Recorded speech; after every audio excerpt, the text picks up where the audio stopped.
It's tough because I would go in for a lot of horse rolls. And now I don't know how do I talk as an upside down zebra? I auditioned for a lot of horse rolls, but this doesn't strike me as an issue. Don't show the people that. They don't deserve there. You know, I'm just gonna take a rest, and you guys go ahead and finish there. Ladies. Afternoon, fellas. Oh, sorry, but I'm hitting people with a candy bag. Feedback, hold on. All right, there you are. Oh, hey, wow, that was a good day in the candy, Joe. Let me tell you something. You guys can put it away. Well done.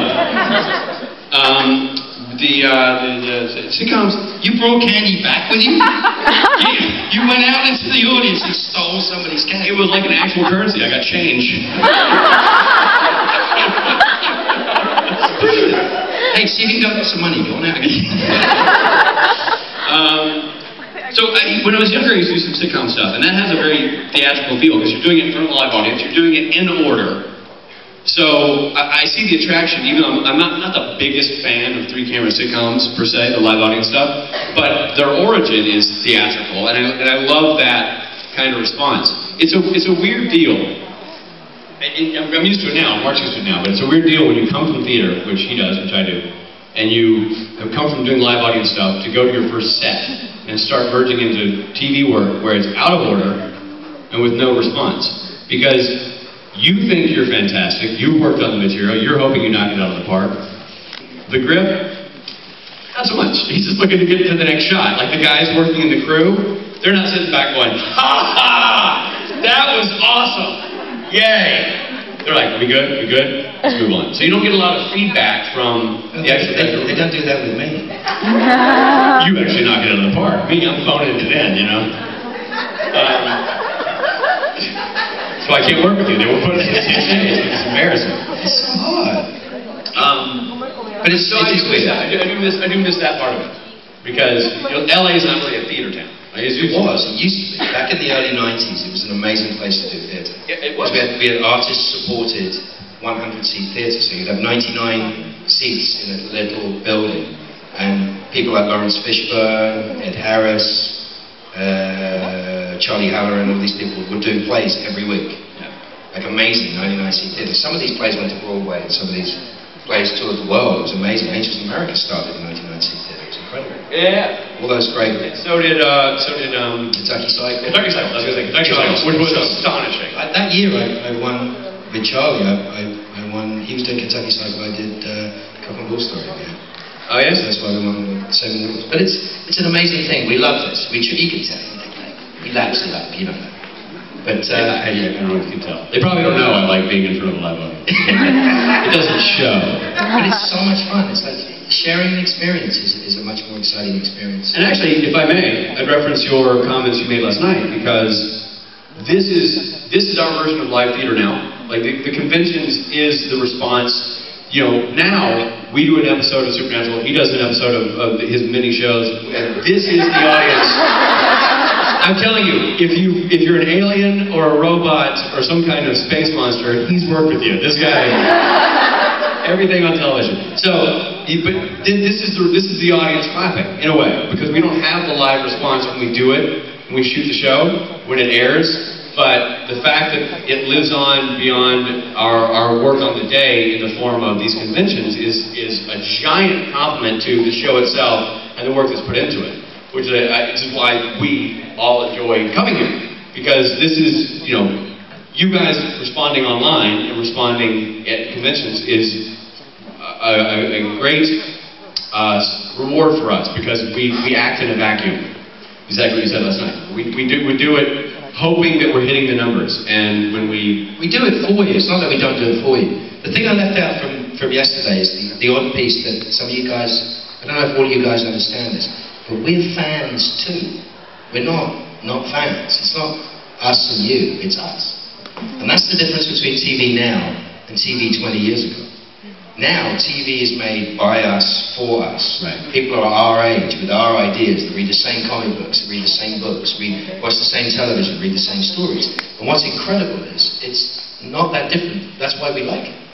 We like it because it addresses the things that we feel, the stories that we're interested in.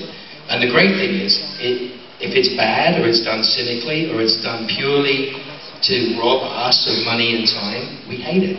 And it gets canceled. Yeah, it does. It really does. I mean, that's phenomenal. This show, Supernatural is a good example. Firefly is a good example. Jericho is a good example of shows that were so wrong place, wrong time. Because they survived. No, Supernatural's not an example of that. Firefly and Jericho are, though, and both shows that he and I have worked on. Battlestar was lucky not to get canceled. But whatever it did, it's navigated the waters correctly. The Firefly and Jericho are great examples of shows that had everything that a Supernatural had to go on and go on and go on, and it's the old men in the suits looking. We used to joke on when we were doing Jericho that was for CBS. It was like grandma with a cell phone. Jericho, she's going, I know it's neat, I know it has many features, I don't know what to do with it, I'm going back to the rotary. I'm going to the landline. That's why they know the numbers don't work. That's how they know. Demographics and all these things that they quantify for viewership. They say, 1.2 million people are watching this, or in America, 1.2 million people is nothing. In Italy, 1.2 million people is a lot of people. But Leverage, nobody is watching in Italy. It's like, the way they collect... No. Listen, I understand. That was Italians will get up and they'll tear you to pieces for saying that. It's a fact. Last year, they said nobody's watching in Italy. They tried to cancel Leverage. Dean had to work really, really hard to keep Leverage on the air. I mean, it's a really interesting thing, because the way that they get the information does not include us. I don't know why, but it does not include us. If I may elaborate, there's a little bit of this is like a seminar on TV now, but what's wrong with that? It's hard to monetize online audiences. Is what it boils down to. Right now, in this day and age, it's hard to monetize online audiences. It used to be easy because on TV has X number of viewers. You sell the commercial for X number of dollars based on those viewers. Show stays on the air. And in the internet age, when everybody watches shows online, everybody downloads shows, Hulu, iTunes, however they're watching it, buying the DVD box set. That all these things that are not on the small box in the living room, they don't know how to monetize that. They don't know how to turn that into, yes, but how does that look in ad dollars? Now, a younger generation of producers that are coming up, the J.J. Abrams of the world, and those guys, they are sort of convincing the system that it's important to do that. Chuck is a good example of that, like where they go, look, there's value to the show. Keep it on. The audience is loyal. The audience is there. It's not mash numbers, but it's steady numbers. Supernatural is a great example. They're there. We can monetize this. And at the end of the day, for us, it's about doing great work. It's about making a great show. And for you guys, it's about watching it. For the suits, it's about how do we cash in. But there's a secondary problem to this, which is if you go to the Nielsen numbers, the fact is that they don't want to. They can get real numbers. If they want real numbers, they can get them now.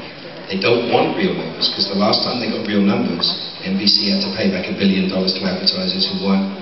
And they realized people weren't actually watching the Olympics, or people weren't actually watching what they say they're watching. So there's not only the problem of new media and new audiences, but the fact that they don't want to change it because they owe money from the last gamble. Right. And that's why we have the difficulties, and that's why some shows are having difficulty staying on the air. But the trick is for everybody, if you love a show, make sure you're watching it when it's on the air, when it's on television. Make sure if you have a DVR, if you record it, make sure you watch it within 7 days. It counts. Really? Oh yeah, Plus 7 numbers are huge. And make sure you always write on blogs, you always write on websites, and you always do that. But they're living proof of that. Absolutely. Supernatural survives. Supernatural has great numbers, but in its fledgling stages, it survived based on the enthusiasm of you. And that's what's so fantastic about it. So, kudos to you. Well done.